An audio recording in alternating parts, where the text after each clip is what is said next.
नमस्कार साथियों, कैसे हैं आप लोग। मित्रों, आपको शिक्षक डायरी मिल गई होगी। अगर नहीं मिली होगी तो जल्द से जल्द मिलने वाली होगी। उत्तर प्रदेश सरकार ने मिशन प्रेरणा, जो इनका कार्यक्रम है उत्तर प्रदेश सरकार का, उसके अंतर्गत शिक्षक डायरी का निर्माण हुआ है। और मित्रों, शिक्षक डायरी बहुत ही लंबी चौड़ी है, मोटी है, और इसमें कई सारे पेजेज हैं जिनके बारे में मैं आपसे चर्चा करने के लिए उपस्थित हुआ हूँ। इसको भरना भी हमें आना चाहिए, क्योंकि इसमें कई सारे बिंदु हैं जो कि हमें सही सही विषयवार, यूनिट वाइज, डे वाइज भरना है। तो चलिए शुरू करते हैं। सबसे पहले ऊपर यहाँ पर आपको शिक्षक का नाम लिखा जाएगा और विद्यालय का नाम लिखा जाएगा, और स्कूल का जो यूडाइस कोड होता है वो यहाँ पर लिखना है।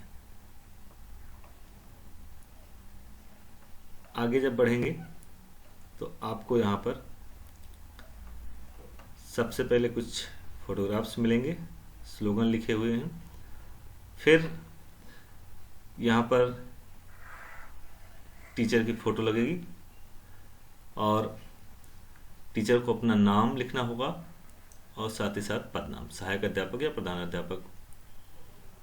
मानव संपदा का जो कोड है हर शिक्षक का अलग अलग है, वो लिखना है। स्थायी पता और स्थानीय पता, दोनों पता, यानी जो बाहरी शिक्षक हैं जो दूसरी जगह जॉब कर रहे हैं वो लोकल एड्रेस यहाँ पर डालेंगे और यहाँ पर परमानेंट एड्रेस हो जाएगा।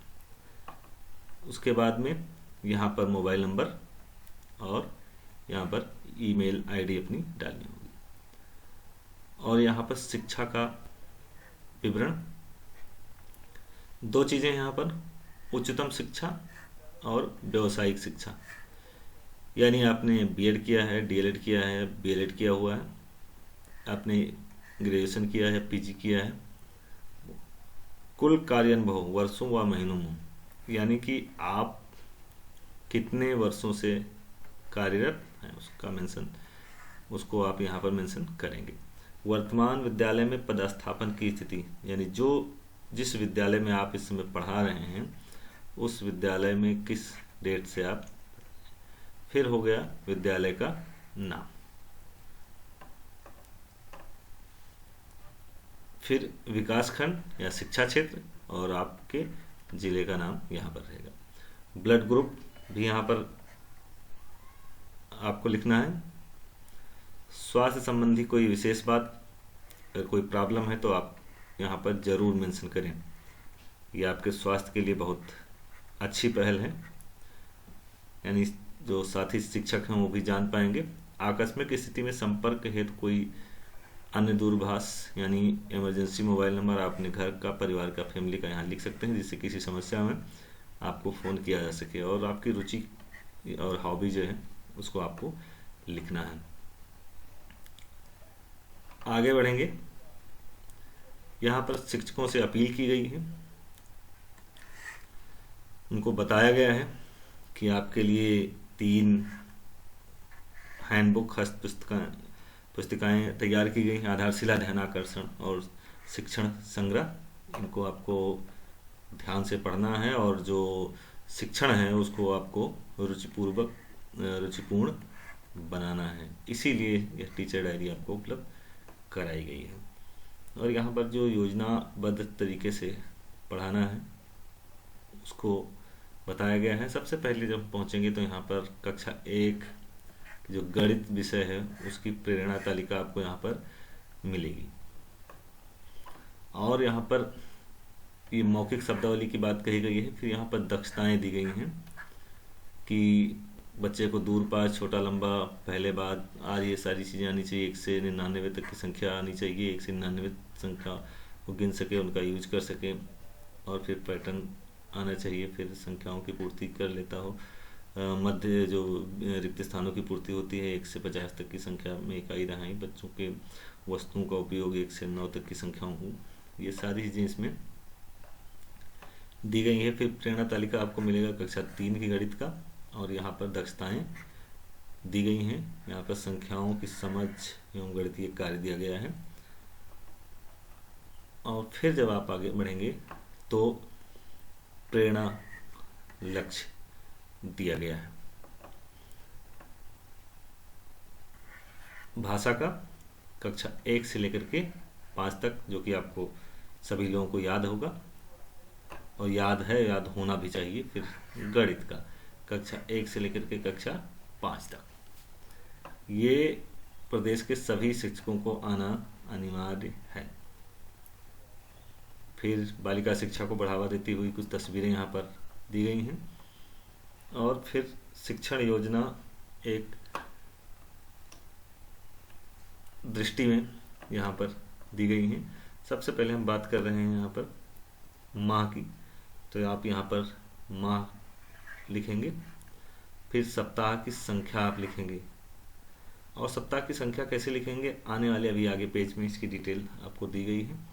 फिर कक्षा लिखेंगे, आप किस क्लास में आप पढ़ा रहे हैं, कौन सा विषय है, इसको आप यहाँ पर लिखेंगे। चयनित पाठ संख्या और पाठ का नाम लिखेंगे। फिर शिक्षण कार्य करने हेतु अनुमानित कालांशों की संख्या, और यहाँ पर टीचर की साइन हो जाएगी और यहाँ पर प्रधानाध्यापक की साइन हो जाएगी।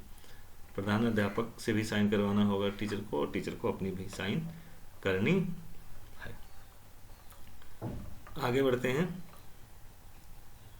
ये जो अभी हम जिस पर डिस्कशन कर चुके हैं, जिस पर बात कर चुके हैं, वही सेम अगला पेज यहाँ पर दिया गया है।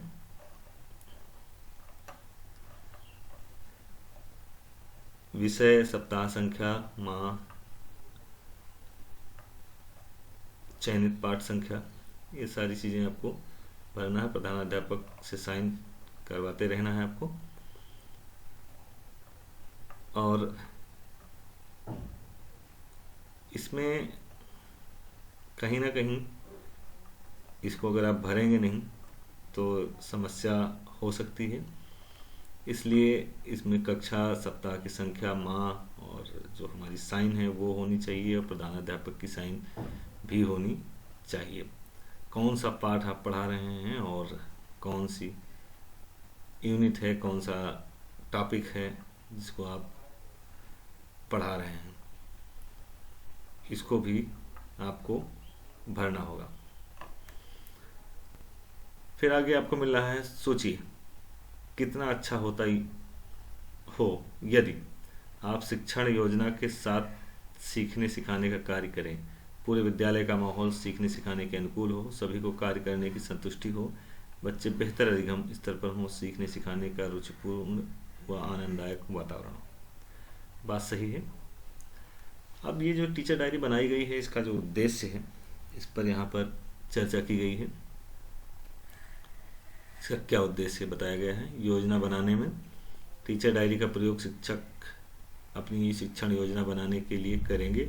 इसमें शिक्षण साप्ताहिक तौर पर चयनित लर्निंग आउटकम के सापेक्ष गतिविधियों तथा इसमें प्रयोग की जाने वाली TLM के बारे में लिखेंगे, ताकि वो व्यवस्थित तरीके से इन पर कार्य कर सकें। और साथ ही साथ यह एक प्रकार का दस्तावेज होगा, दस्तावेजीकरण की बात की गई है। और फिर इसमें ध्यान देने वाली बात यह है कि अगर आपके स्कूल में कोई भी SRG या ARP आता है तो वह इस पर टिप्पणियाँ भी लिखेगा। और SRG और ARP को ये दायित्व दिया गया है, काम दिया गया है कि स्कूल जाए तो टीचर डायरी में टिप्पणियाँ अवश्य लिखें। इस प्रकार यह डायरी एक महत्वपूर्ण दस्तावेज के रूप में कार्य करेगा, जिसका उपयोग अभी तक की गतिविधियों का रिकॉर्ड रखने, भविष्य की योजना तथा क्रियान्वयन को बेहतर बनाने के तौर पर किया जा सकता है। फिर बात आती है समीक्षा करने। एक प्रगतिशील शिक्षक पूरी शिक्षण अधिगम प्रक्रिया पर चिंतन व मनन करते हैं और अपने अनुभव व बच्चों के सीखने के तरीकों पर विचार करते हैं। फिर वह उसे अपनी डायरी में दर्ज भी करते हैं। ये टिप्पणियाँ उन्हें आगे की शिक्षण अधिगम योजनाओं को बनाने में मदद करती हैं। इस प्रकार एक शिक्षक स्वयं की योजना, इसके क्रियान्वयन व स्व आकलन करेंगे तथा इससे संबंधित बिंदुओं को डायरी में नोट भी करेंगे। फिर अगला बिंदु आएगा इसमें सपोर्टिव सुपरविजन। यानी स्कूल में अगर कोई भी SRG ARP आ रहा है, साथ ही साथ कुछ उच्च अधिकारी आ रहे हैं, तो वो आपको सपोर्टिव सुपरविज़न प्रदान करेंगे इस डायरी के मदद से। फिर यहाँ पर सेट 2 की जो परीक्षा हुई थी उसके रिपोर्ट कार्ड की बात है, और विद्यालय की रेटिंग कैसी है उस पर चर्चा की गई है। अब नंबर आ जाता है यहाँ पर शिक्षण योजना की। शिक्षण योजना का प्रारूप और विवरण है। यहाँ पर माह लिखना है, कक्षा लिखना है, विषय लिखना है और समयावधि लिखनी है। यहाँ पर फिर लर्निंग आउटकम की बात की गई है, कौन सा प्रकरण इकाई है और आवश्यक संसाधन यानी TLM क्या क्या लगेगा। शिक्षण अधिगम प्रक्रिया यानी गतिविधियों के साथ यहाँ पर बात की गई है। शिक्षण के प्रारंभ में अनुमान लगाया गया है कि 5 से 10 मिनट ये लगेगा। फिर शिक्षण के दौरान 20 से 30 मिनट। उदाहरण दिया गया है हिंदी की एक कक्षा में शिक्षक द्वारा पाठ का आदर्श वाचन 5 मिनट, बच्चों द्वारा उसको 5 मिनट पढ़वाना है, फिर व्याख्या करना, गतिविधि कराना 15 मिनट। फिर शिक्षण की समाप्ति पर समय का अनुमानित समय 5 से 10 मिनट। जितना भी पढ़ाना है उस सब चीज़ों को इन्होंने चरणबद्ध तरीके से बताया है, बहुत अच्छे ढंग से बताया गया है। इसको अगर कोई पढ़ेगा तो काफ़ी मददगार होगा। फिर आकलन के तरीके पर यहाँ बात की गई है। फिर पूर्व ज्ञान पर बच्चों से बातचीत, बच्चों के गृह कार्य व अवलोकन, बच्चों के अभ्यास कार्यों के अवलोकन द्वारा, प्रश्नोत्तर द्वारा यहाँ पर बताया गया है। फिर गतिविधियों में बच्चों की प्रतिभागिता को देखकर, बच्चों की कॉपियों को देखकर। फिर यहाँ पर असाइनमेंट लिखना है। शिक्षण योजना पर शिक्षक का स्व आकलन व टिप्पणी, शिक्षक की पूरी अधिगम प्रक्रिया पर अपने अनुभव, बच्चों के सीखने के तरीकों पर टिप्पणी लिखें। अध्यापक प्रतिदिन कक्षा शिक्षण से पूर्व अपनी डायरी में इस प्रारूप में शिक्षण योजना विकसित करें व तदनुसार दैनिक कक्षा शिक्षण कार्य करें। डेली का डेली भरना है।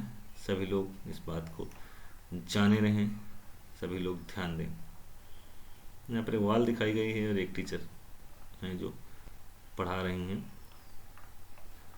प्रिंट रिच वातावरण होना चाहिए, TLM का उपयोग करना है। शिक्षण योजना का उदाहरण नंबर 1 जो अभी हम बात कर चुके हैं वही यहाँ पर दिया गया है। अनुमानित समय है और असाइनमेंट है। फिर शिक्षण योजना 2 है, ये कक्षा 6 का है। लर्निंग आउटकम, प्रकरण, आवश्यक संसाधन और गतिविधियाँ, इसको भरेंगे। शिक्षण की समाप्ति कैसे होगी इसको भरेंगे। फिर यहाँ पर फोटो कुछ दिए गए हैं और इसमें अच्छे अच्छे कोटेशन लिखे गए हैं। आगे बढ़ेंगे। आप यहाँ बताया गया है कि TLM का यूज कैसे करना है। तो शिक्षण योजना फिर चल रही है। माह लिख देना है, सप्ताह की संख्या लिख देना है, दिनांक कब से लेकर के कब तक है, कक्षा, विषय और लर्निंग आउटकम और चयनित पाठ जिस पर आपको काम करना है उसको आपको लिखना है। और शिक्षण अधिगम प्रक्रिया गतिविधियों का संक्षिप्त एवं स्पष्ट विवरण कार्य करने हेतु तो अनुमानित कालांशों की संख्या तथा दिए जाने वाले गृह कार्य असाइनमेंट उसको भी आपको यहाँ पर लिख देना है। और जो शिक्षक का स्व आकलन है उसको भी लिखते रहना है। यानी एक डायरी टाइप की भी इसमें इनबिल्ट कर दी गई चीज़ों को कि टीचर खुद की चीज़ें इसमें लिखते रहेगा, उसका खुद का आकलन क्या कह रहा है, और ये ज़रूरी भी है कहीं ना कहीं। लर्निंग आउटकम को पूरे वाक्य में न लिखकर कुछ मुख्य शब्दों जैसे अंकों की पहचान, 2 अंकों का हासिल का जोड़, बिना मात्रा के शब्द पढ़ना, छोटे अनुच्छेद पढ़कर उस पर आधारित प्रश्नों का जवाब देना आदि। बात सही है। अगर लर्निंग आउटकम लिख रहे हैं और वहाँ पर पूरा पूरा वाक्य लिखने की ज़रूरत नहीं है, जो मुख्य शब्द हैं उनको अगर हम लिखें तो उससे पहचाना जा सकता है कि क्या कहने का तात्पर्य है या क्या कहा जाने का प्रयास किया गया है। आगे बढ़ेंगे तो आपको इसमें भरते रहना है कक्षा विषय और असाइनमेंट, और जो टीचर का स्व आकलन है उसको भी इसमें लिखते रहना है। कौन सा टॉपिक आप ले रहे हैं बताना है, और अनुमानित कालांश कितने होंगे इसको आपको लिखना है।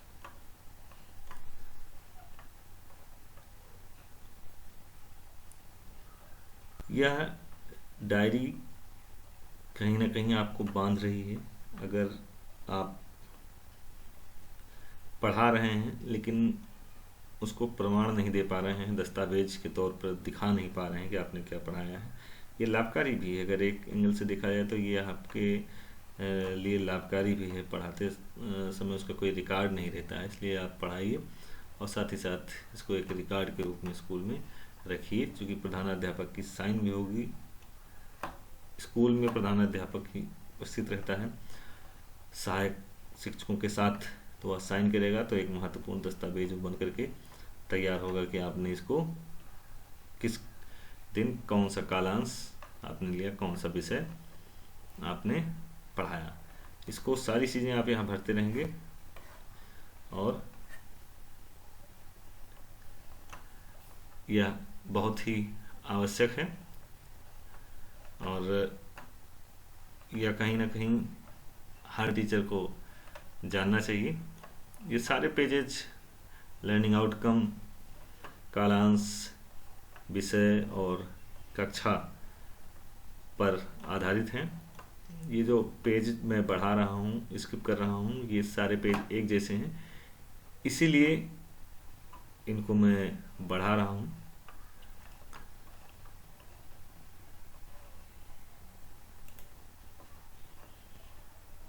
यानी यह एक कंप्लीट पैकेज हो जाएगा, क्योंकि आपने इसमें क्लास लिख ही दिया है, विषय आपने लिख ही दिया है, और उस विषय को या उस टॉपिक को, विषय के साथ साथ टॉपिक आपने लिख दिया है, और उसको पढ़ाते समय कौन कौन सा लर्निंग आउटकम है जो चयनित आपका पार्ट है जिस पर आपको काम करना है, उस लर्निंग आउटकम को आपको यहाँ पर लिख देना है। फिर आप यहाँ पढ़ेंगे आपका जो होमवर्क है, असाइनमेंट है, उसको भी आप यहाँ पर लिख देंगे। साथ ही साथ उसके लिए जो अनुमानित कालांश की संख्या है उसको भी आप लिखेंगे, गतिविधियों को भी आप लिखेंगे, शिक्षण अधिगम की जो प्रक्रिया है उसको भी आप लिखेंगे, कौन सा टीएलएम आपने यूज किया है उसको भी आप यहाँ पर लिखेंगे। साथ ही साथ लास्ट में जो आपका आकलन कह रहा है, एक टीचर होने के नाते, एक शिक्षक होने के नाते आपका जो अनुभव कह रहा है, आपने जो इसमें अनुभव प्राप्त किया हो, पढ़ाते समय कोई अगर समस्या आई हो और उसका आपने स्व आकलन किया हो, उसको आप यहाँ पर लिख देंगे। आगे बढ़ेंगे तो मिशन प्रेरणा का जो ऐप है उसको यहाँ पर दर्शाया गया है, और यहाँ पर लिखा गया है सपोर्टिव सुपरविजन सुनिश्चित करें बेहतर शिक्षण व उत्तम अधिगम की बात यहाँ पर की गई है। फिर बहुत ही महत्वपूर्ण पेज आ गया है, सपोर्टिव सुपरवाइजर द्वारा पर्यवेक्षण के दौरान उपयोग हेतु डेट डाल देगा। आपके यहाँ ARP आया है, SRG आया है, DCT या अन्य सपोर्टिव सुपरवाइजर या अन्य अधिकारी कोई आए हुए हैं, वो यहाँ पर लिखेंगे। ध्यान देने वाली बात ये है, उन्होंने पद नाम अपना डाल दिया, नाम डाल दिया, पद नाम डाल दिया, ठीक है। अब क्या क्या भरेंगे उस पर हम चर्चा कर लेते हैं। यानी ये गायब नहीं किया जा सकता। इसमें सबसे बड़ी बात ये है कि ये पेपर आपके साथ रहेगा, और दूसरा जब कोई अधिकारी आएगा तो जब यहाँ पर वो भरने लगेगा तो डेट डालेगा, नाम लिखेगा, पद नाम लिखेगा, तो यहाँ की जो चीज़ें हैं वो देख लेगा कि यहाँ पर उसका प्लस में जा रहा है कि माइनस में जा रहा है, नहीं आपने यहाँ पर अच्छा किया हुआ है या आपने और ज़्यादा खराब कर दिया है। तो ये सारी चीज़ें बहुत महत्वपूर्ण है, इसलिए इसको आपको जानना बहुत ही ज़रूरी है। पुस्तकालय क्रियाशील है कि नहीं है, सुव्यवस्थित है कि नहीं, पर्याप्त पुस्तकें हैं कि नहीं है, वातावरण आपने यानी रिच जो इन्वायरमेंट है वो आपने क्रिएट किया हुआ है कि नहीं, खेलकूद की गतिविधियाँ कैसी हैं, सामान की उपलब्धता है कि नहीं है, और गतिविधियाँ अच्छे से हो रही हैं कि नहीं हो रही हैं। यूनिट वाइज असाइनमेंट विद्यालय की सुविधानुसार साप्ताहिक, पाक्षिक या मासिक, त्रैमासिक आदि कोई भी हो, लेकिन यूनिट असाइनमेंट मिल रहा है कि नहीं। यूनिट असेसमेंट के बाद असेसमेंट हो रहा हो, चाहे वो यहाँ पर ऑप्शन भी दे दिया गया है, चाहे वो साप्ताहिक हो, चाहे वो मासिक हो, चाहे वो त्रैमासिक हो। तो असेसमेंट के बाद हम पहुँचेंगे प्रेरणा तालिका की ओर। प्रेरणा तालिका में बच्चों की प्रगति की अद्यतन स्थिति वो यहाँ पर दर्ज करेगा अधिकारी। फिर पीटीएम यानी एसएमसी, पेरेंट्स टीचर की जो मीटिंग होती है वो हो रही कि नहीं हो रही, पूर्व नियोजित शैक्षणिक कार्य योजना का क्रियान्वयन हो रहा है कि नहीं हो रहा है, यानी ये चीज़ें टीचर बना रहे हैं कि नहीं बना रहे हैं। आपकी डायरी में लिखा जा रहा है कि हाँ आपने बनाया है कि नहीं बनाया, तो लिख दिया जाएगा।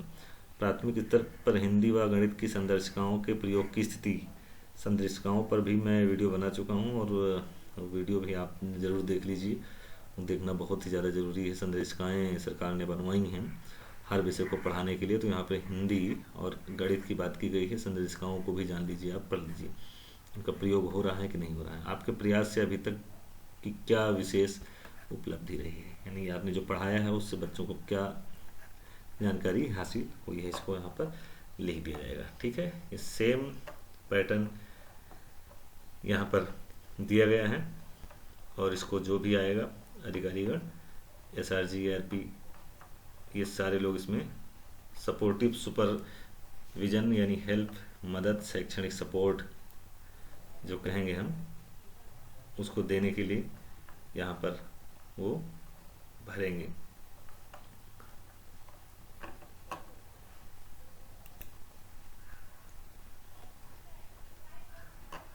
और अगर कोई टिप्पणी वो अलग से लिखना चाहेंगे तो वहाँ पर वह टिप्पणी के लिए जगह छोड़ी गई है, वो लिख देंगे।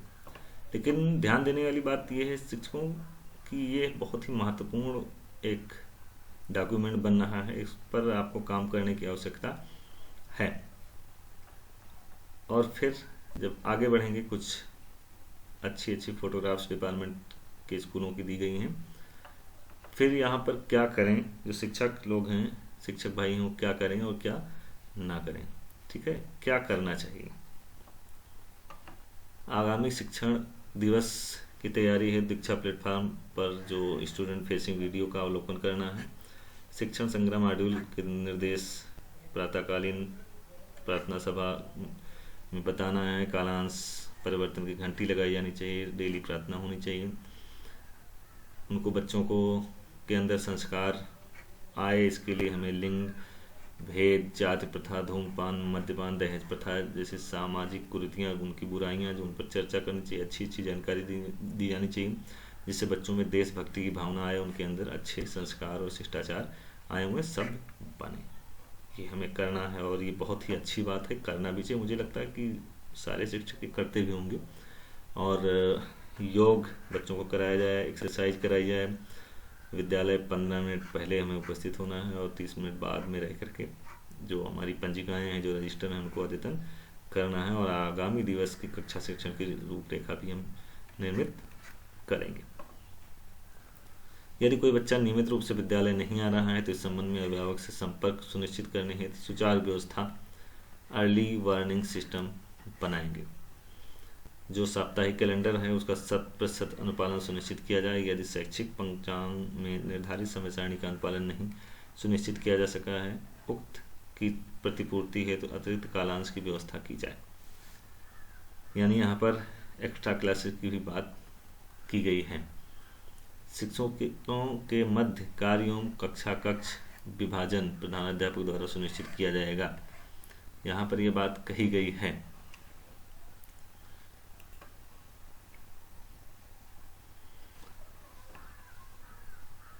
शिक्षकों की उपलब्धता के आधार पर यह सुनिश्चित किया जाएगा कि यथासंभव कक्षा 1 से कक्षा 3 के लिए पृथक पृथक शिक्षकों की को कक्षाएं आवंटित की जाएं। विद्यालय के नए शिक्षक की नियुक्ति होने पर प्रधानाध्यापक द्वारा संबंधित शिक्षक को सम्मिलित करते हुए कक्षाओं में कलांशों का पुनर्विभाजन सुनिश्चित किया जाएगा। बात सही है कि अगर कोई नया टीचर आया है तो थोड़ा चेंज जरूर होना चाहिए।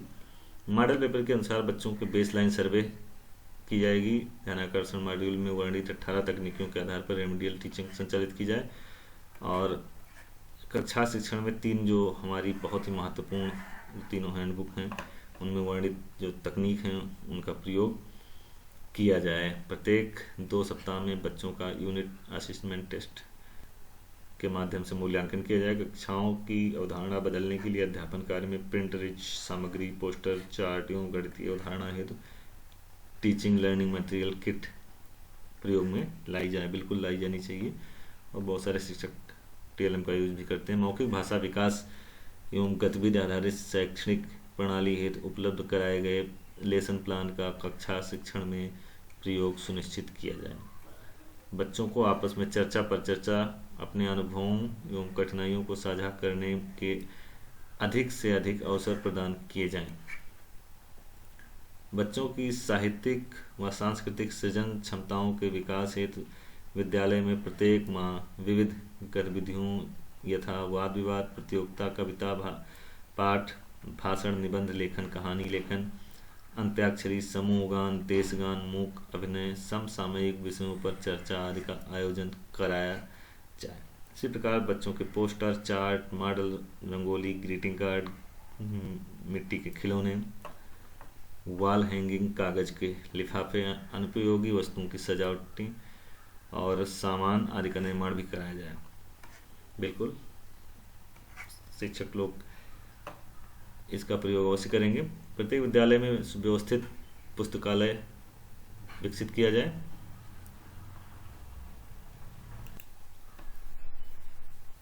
स्पोर्ट्स और सांस्कृतिक कार्यक्रम कराया जाए। शिक्षक द्वारा अनिवार्य रूप से शिक्षक डायरी बनाई जानी चाहिए। छात्र छात्रा द्वारा अपेक्षित लर्निंग आउटकम प्राप्त करने के लिए शिक्षक द्वारा प्रेरणा तालिका की प्रविष्टियां जो हैं अंकित की जाएंगी। और फिर स्कूल का टाइम दिया गया है। फिर प्रोजेक्ट कार्य के बारे में बात की गई है।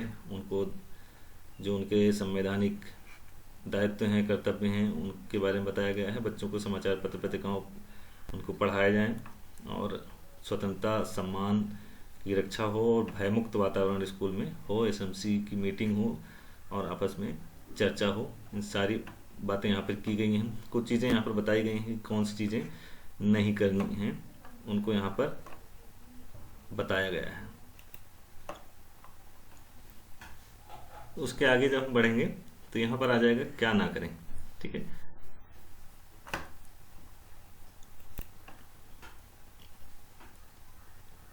शिक्षक विद्यालय से संबंधित विभिन्न कार्यों जैसे कि पासबुक में एंट्री, अपडेशन, ग्राम प्रधान से वार्ता, चेक पर हस्ताक्षर, एमडीएम संबंधी आवश्यकताओं एवं समन्वय आदि हेतु शिक्षण अवधि में विद्यालय परिसर से बाहर नहीं जाएंगे। यदि उपर्युक्त कार्यों के कारण निरीक्षण अथवा सपोर्टिव सुपरविजन में कोई शिक्षक अनाधिकृत रूप से अनुपस्थित पाया जाता है तो उक्त दिन के वेतन की कटौती की जाएगी।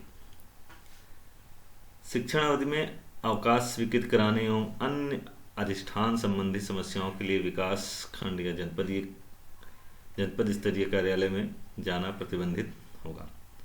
मानव संपदा पोर्टल के माध्यम से ऑनलाइन प्रणाली द्वारा ही अवकाश हेतु आवेदन किया जाएगा। अन्य अधिष्ठान संबंधी समस्याओं के निवारण हेतु शिक्षकों द्वारा पूर्व में दिए गए टोल फ्री नंबर पर अपनी समस्याएं इंगित की जाएंगी। इस हेतु जन सुनवाई समाधान पोर्टल IGRS पर भी शिकायतें दर्ज की जा सकेंगी। यानी कहा गया है कि अगर आप कोई समस्या है आपकी तो आप टोल फ्री नंबर पर फोन करिए या फिर IGRS पर शिकायत करिए। विद्यालय अवधि में कोई भी रैली, प्रभात फेरी, मानव श्रृंखला, नवाचार गोष्ठी आदि कार्य न किए जाएं। उक्त कार्य विद्यालय अवधि के पूर्व पश्चात ही किए जाएं। ये बात कही गई है, इस पर ध्यान सबको देना चाहिए। मुझे लग रहा है कि हमारे जो भी अधिकारी हैं उनको भी इस पर ध्यान देना चाहिए कि कोई भी रैली, मानव श्रृंखला और नवाचार गोष्ठी विद्यालय की जो अवधि होती है उसमें न की जाए, या फिर पहले कर ली जाए या फिर बाद में की जाए। विद्यालय में परिषद द्वारा विहित पाठ्य पुस्तकों को छोड़कर किसी अन्य पुस्तक, सहायक पुस्तक और कुंजी गाइड का प्रयोग नहीं किया जाएगा। बहुत जगह पे देखा जाता है कि कुंजी गाइड का प्रयोग किया जाता है, वह अब प्रतिबंधित हो गया है। तो सभी लोग ध्यान दें, जो भी गाइड या कुंजी का प्रयोग करते हैं वह उसको बंद कर दें।